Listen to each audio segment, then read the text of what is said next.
The farmer one day found an eaglet's egg, and he picked it up and took it over to the hen house and put it under one of his hens.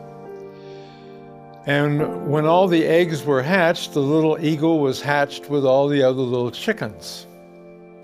And of course, immediately the mother hen begins to rear her chicks, as she often does, and the little eagle was treated exactly the same. And as he continued to grow, he assumed he was just a part of the family. He was another chicken among chickens.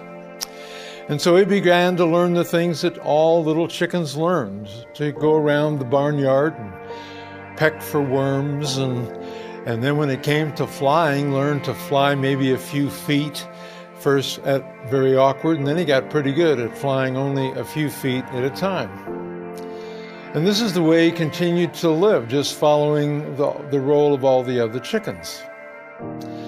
And then one day, when he was much older, he looked up in the sky and he saw a beautiful, majestic bird riding on the winds. And he turned to one of his friends and he said, "Who is that?" or "What is that?" And his friend said, "Oh," he said, that's an eagle. They're birds of the sky. He said, "We're chickens, and we're birds of the ground."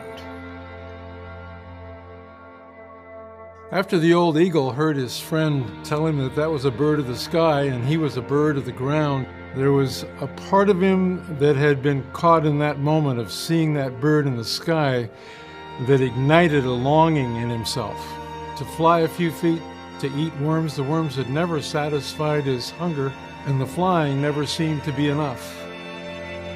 And he suddenly realized that he was facing a decision in his life.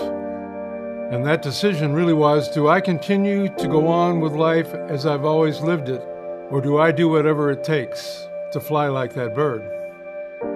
And so he began to ponder that, and he made a decision. He would rather try to fly like that bird than to simply accept the way he had been living. And so that's the decision he made, to fly. And his life was changed forever.